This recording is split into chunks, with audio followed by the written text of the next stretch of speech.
Who was the one who decided that Christmas had to be a lovely, happy, and loving time? Eh? It's what it's supposed to be. Because that's not what this is going to turn out to be. And there's nothing I can do about it. Listen, I don't have a lot of time left. I'll tell you why in a minute, but first, I've got to give some context to it. Alright?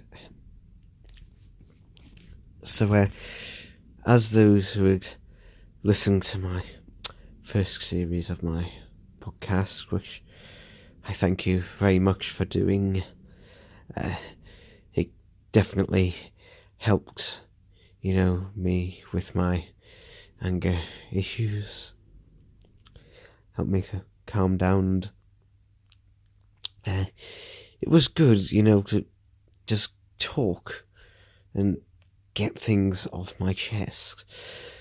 And well, anyway, if you recall, I got sent a note, letter, and well, it was from Dorothy saying that she would see me at the Christmas party. And obviously this was both a shock and also a buzz of excitement. It then also, thanks to Tom, I also got the realisation that she would be most likely considerably older than me now, considering I met her when I went back in time. But really, at that moment, and even now, it doesn't matter to me. I think because with her, it was someone who, well, maybe understood me a bit, or at least, was actively trying to understand me, rather than just shunning me out or pretending that it did seem very genuine, at least when I first met her. And well, if you listen to the podcast, you know exactly what happened between me and her.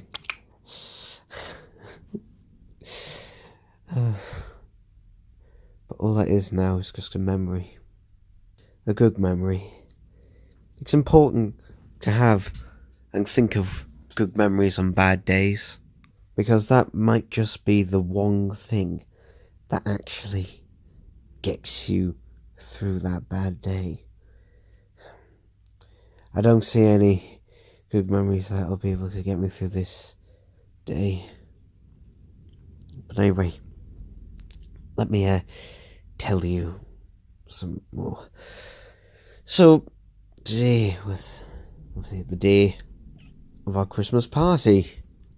And, USP had got me, Billy and Tom to obviously perform in the Christmas party. It was a way of, I think, trying to raise some money for charity, or to try and also cover some damages to USP's station after what happened with McKendry. A day that I had been looking forward to ever since I received that note. Well, now it's turned out to be probably, or most definitely, the worst day of my life.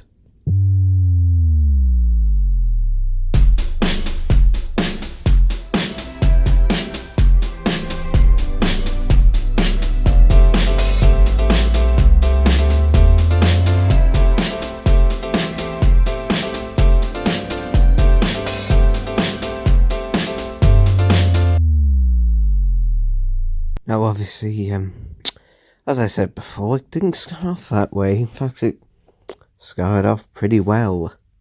It started with me, Billy and Tom sort of kicking off the Christmas party. by performing a few songs, some requested and some obviously we picked ourselves. The fact that there was a Christmas party made me determine that probably there were a sizable amount of humans that did work for USP. Because, obviously, as before stated, they all looked human, at least most of them did, so it was hard to tell what species they actually were. And in today's PC-like culture, apparently that's just one of the things you don't ask. You don't ask what species someone is, because that can apparently be offensive. I don't understand it, but whatever. It's easier for me to just get on with my life, I guess. We played about 8 songs, and that's when we decided that we were going to have a bit of a break. After all, it was our Christmas party as well. We deserve a bit of a break in between, eh? I went up to their makeshift bar, where I saw a slew of drinks and cocktails. I had no idea what they were. I literally just closed my eyes and just picked one at random on the menu, thinking that maybe this time I'll start my New Year's resolution early by trying new things, going in blindly. Okay, maybe not always the best idea, but still sometimes it can be fun and discovering new things. After all, you don't want to get bored with the same things over and over again. Though sometimes it is good to have a sense of security and, well, reassurance. When I got a tap on the shoulder, I put my drink down on the bar and then slowly turned round, saying hello, stopping midway through. It was Dorothy. She then looked me in the eye and just smiled at me. "It's been a long time," she said. My eyes began to get watery. I was almost reduced to tears in that moment. Yeah. Long time no see, I guess. Look, I'm sorry. I really am.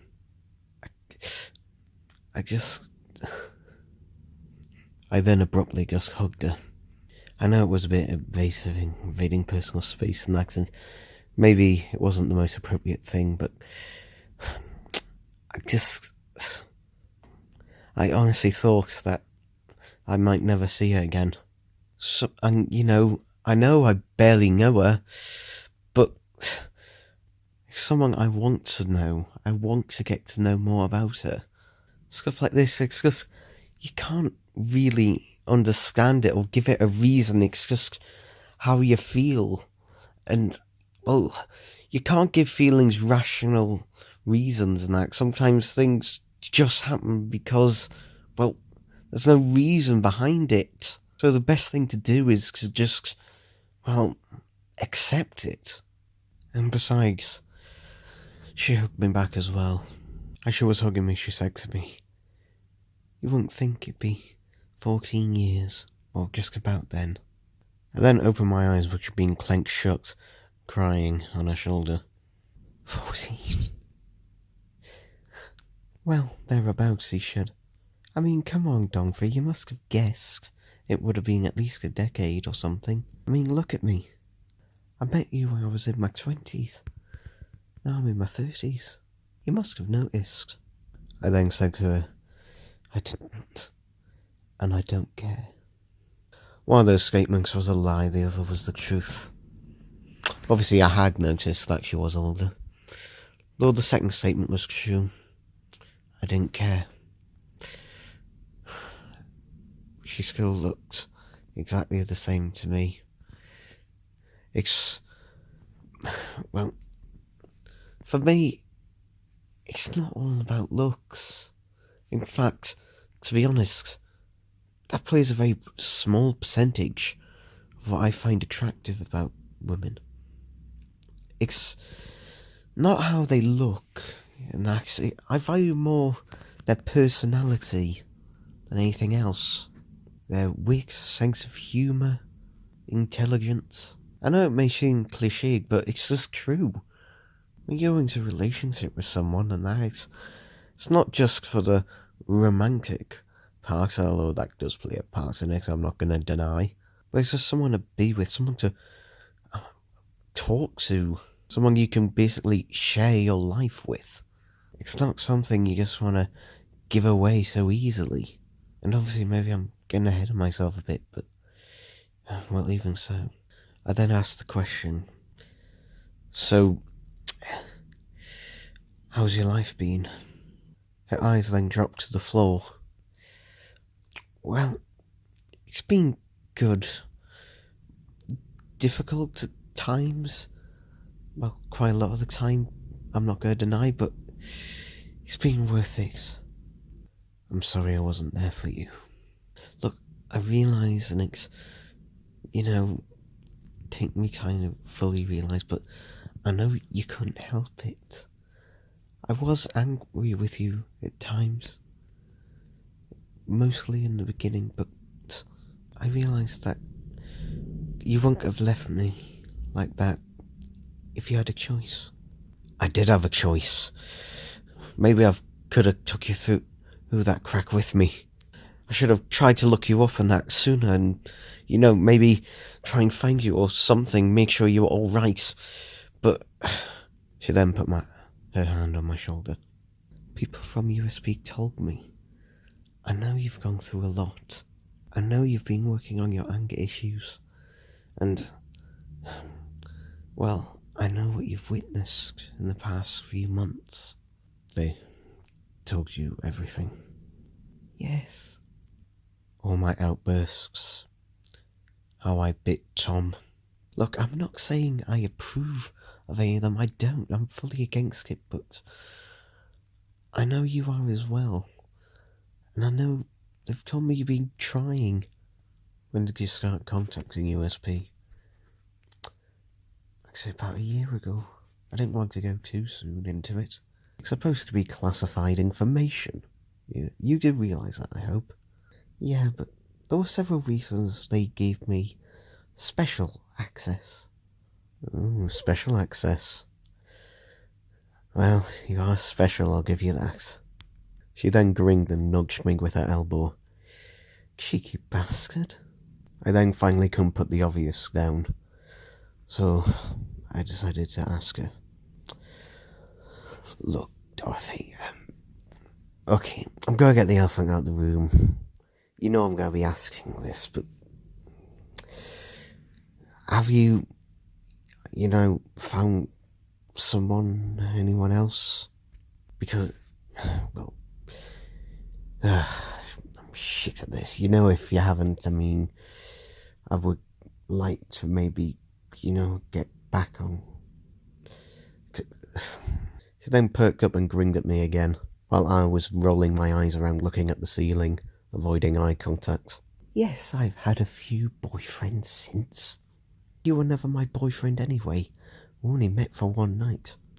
Yes, I know, but... it doesn't mean you could never be, though. Oh, really? You can take me on a few dates first, but... who knows? I hope it'll be more than just a few. Anyway, I've got to be off now. Off? Right, well, how do I contact you again? I'll contact you. I think it's better that way. Right, okay, but just when? I'll see you on Christmas Day. Christmas Day? Oh, right. Okay, oh, shit. Well, I'm gonna get something for you. That's right. Don't worry, I'll think of something. I'll get you something nice. You do that. And I've got a present for you as well. A very big present. I bet mine will be bigger. Believe me when I say it won't be. And with that, Dorothy left. It was great to see her again.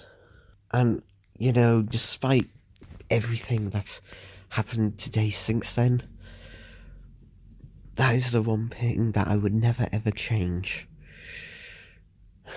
Because it gave me hope for the future. And it's also encouraging as well. Except now it seems like a future that I'll never get to be a part of. I'll be gone from her life again, but this time forever. For the next sort of, 10-15 minutes I sort of just mingled around a bit. During this time, Tom and Billy both approached me. They could guess on my face, from looking over there, who this person was. Tom asked me if I was going to be alright. Of course I'm going to be alright. In fact, they're alright. In fact, now I've got something even more to look forward to Christmas. You're not going to do something stupid, are you? Billy remarked at me. Normally this would be dealt with a simple glare at him. However, I was in a bit of a good mood, so I just did a sort of awkward sort of wink at him. I don't know, I wasn't quite sure on the friendly way to respond. Then, the emergency alarm was set off. Me, Billy and Tom were reported to report to the bridge immediately. Obviously, in these situations, there's no argument, no hesitation, you just go straight there. It was clear that this was not the time for it to be complaining about interrupting a Christmas party. Still, though, I would be more annoyed if it interrupted my conversation with Dorothy. But hey, it didn't. So, I guess at least I've got that. At least that conversation with her wasn't interrupted. All three of us reached the bridge in about 2 minutes flat. Which, I'll be honest, not gonna lie, that's quite impressive for me. Obviously, when I got there, I asked, "Okay, we're here. What is it? Why are we required here again?" The person who I assumed was acting as active commander nodded at one of their colleagues who was sitting at a desk. They flicked a switch on the control panel next to them, which turned on a holographic video feed. The message that followed, which, well, start the pathway to a horrible, horrible, bitter end for all of this. Fucking people, I hope that I wasn't interrupting anything. What the fuck is this? I asked, but I was gestured to remain silent. Anyway, big fan of your work, Mr. Doncaster. He dated out my rival, Mackenzie. But anyway, I'm running a bit short of some money at the minute. So I'm going to blow up the earth and use it to sell piece by piece on the collector's market. If you're wondering why I am telling you this, it's because I do not wish to do this. If you are able to send me the equivalent amount of credit that I would acquire from selling pieces of the earth, then by all means, send Mr. Doncaster at this location on earth, and I will select it from him. You can evacuate as many people from the earth as you can. I don't wish to kill them, but it is something that I find necessary. Jesus Christ, what the fuck are we gonna do? I was obviously starting to get in full panic mode, and quite rightly so, it now seems. I was given the world's quickest debriefing. This person didn't have a known name, so he was just known as N412. He'd given us half an hour, just half an hour, to evacuate as many people from the Earth as they could. Unfortunately, the amount of credit, that's the intergalactic money that you get paid, wasn't one of those cases of principles. It was simply that it was unaffordable. Though they had managed to acquire 1/10 of the amount of credit he was demanding, which was a miracle in itself in the short space of time. The plan was that I was going to deliver it. The location that N412 had selected was at the North Pole. I was thinking in my head how fucking appropriate. However, I knew that was not the time to make some light-hearted jokes at it. And quite frankly, it still isn't. The three of us quickly headed off in a shuttle. We were only given basic weaponry, as they had no idea whether this lunatic actually had the explosive charge and that on him that would activate, or it was timed or anything. There wasn't time to find out. The plan was simple, to offer him that in conductance and then offer him something like a payment plan where we'd pay him off every so often. Or if we could take him out knowing that he'd be unable to complete his plan, then that's what we'd do. Unfortunately, as it would soon turn out, neither of those plans would work. We arrived at the designated location. USP would warn that any other interference would cause the Earth to be instantly blown up. Though it did make me realise something. Surely, if you were going to blow up the Earth, you'd want to be as far away as possible from it. Well, obviously. So, either these devices that were going to blow it up were strategically placed. After all, he was going to blow it up into fragments.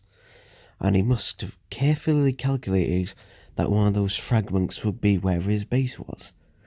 At the South or North Pole. We quickly met with N124. So, do you have my credit, Donfrey? This basal secure hold he had was like a massive boiler room. It was like out of A Nightmare on Elm Street and Freddy's Nightmares. We were only able to get you a 10th on such short notice. We simply don't have the amount of credits that you need.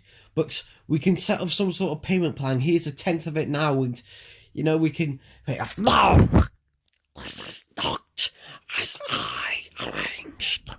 But you'll still get your money. Maybe a bit of interest on it on top. This is not what I instructed you to do. What you are asking is simply impossible. We don't have that money. Then you have just come here to waste my time. And with that, M412 lifted up his weapon of choice. A huge cannon-like blaster.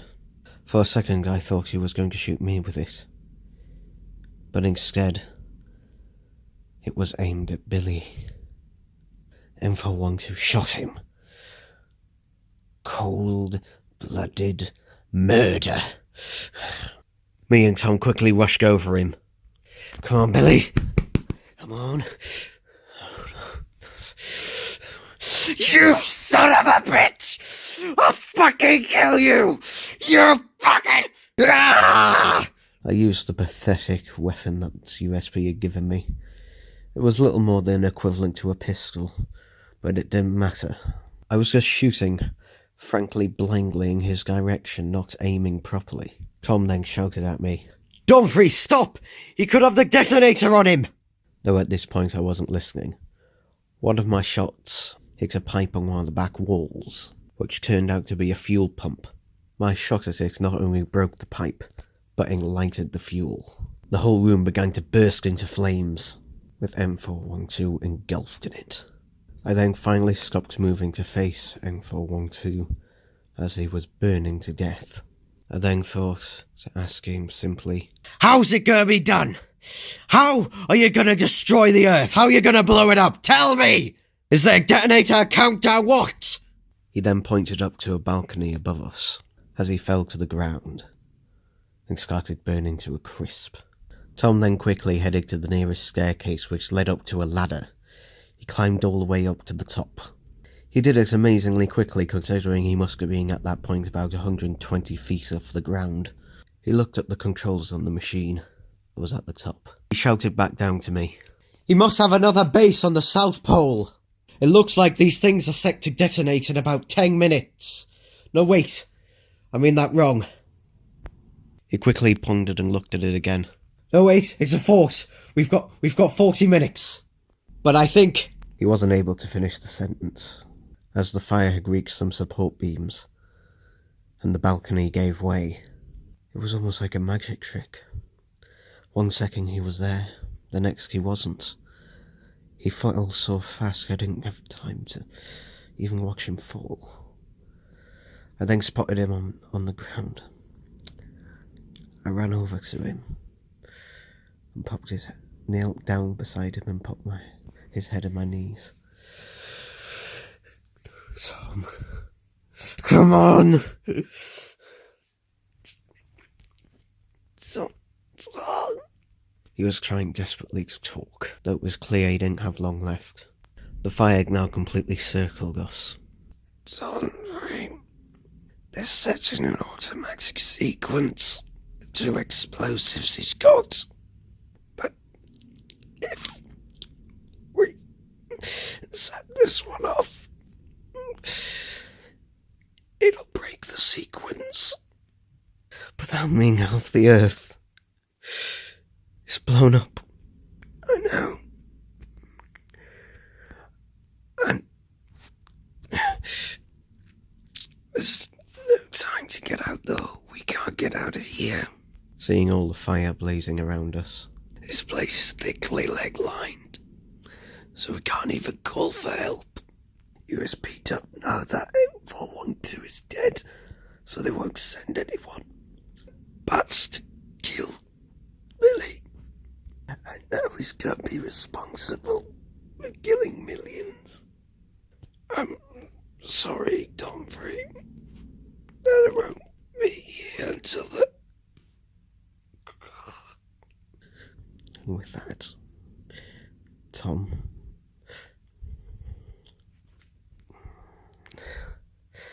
it's so hard to say.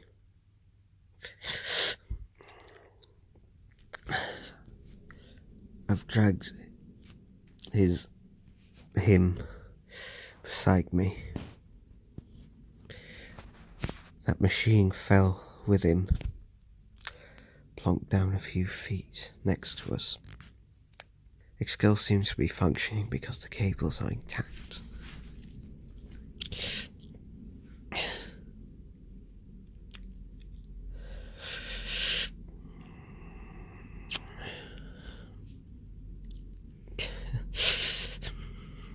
I've only got a few minutes left.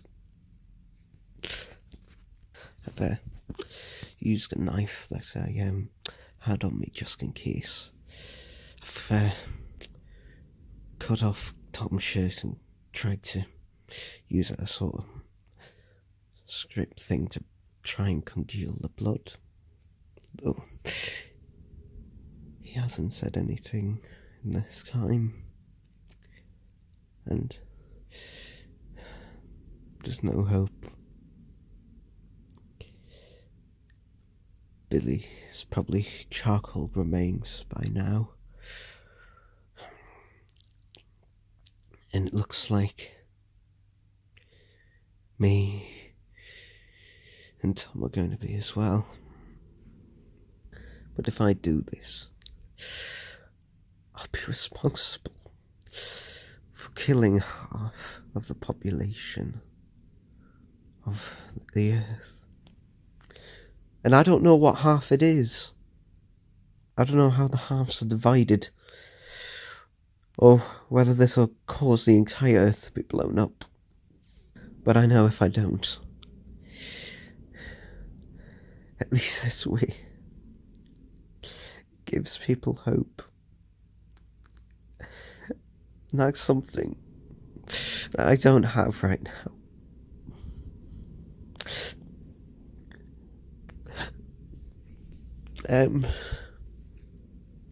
It's recordings. Probably you are wondering how you can hear me right now, even though I'm most certainly dead.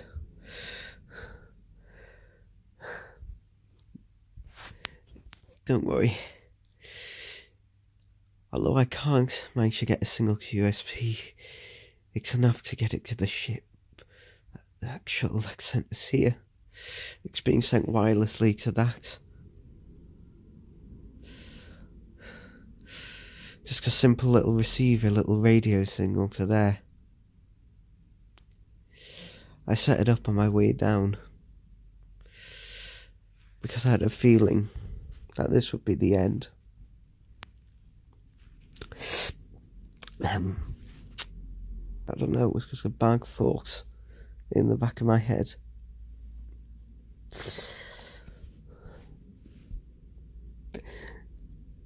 To everyone who's about to lose someone who will have by this point, I just want to say I'm sorry. I'm really sorry. But I don't know what else to do. I don't.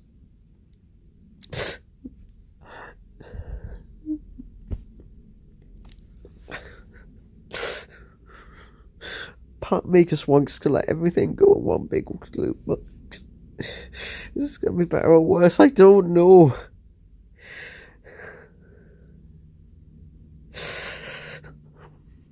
But I've got less than a minute left.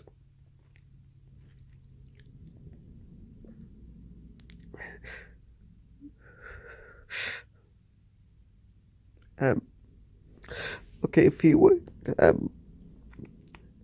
Billy, I'm so sorry. And to you, Tom, I got used both into this. If it wasn't for me, we would have never joined USP. I flanked you both into it. And because of me, you're dead. I'm sorry, Dorothy. I'm sorry I left you for so long. And I'm sorry I won't be there for you this Christmas.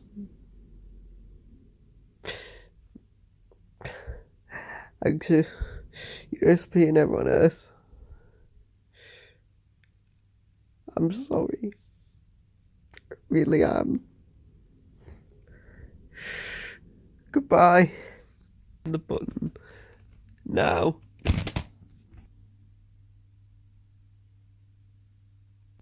Donfrey. Donfrey. Donfrey.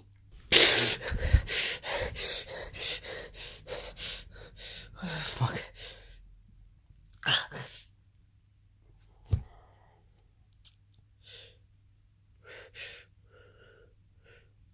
On a shelf. What the? Marvis. Marvis! I'll fucking kill you, Marvis! Donfrey, please. It's hard to be this way. You could have come in at any fucking time! You could have saved Billy! You could have saved Tom! You could have saved half the fucking Earth! And yet, no, you had to save fucking me! Put the knife down. No, I will not put the fucking knife down! Because I don't want to fucking... stab through the heart. You're too slow. This is not... I fucking... deserve.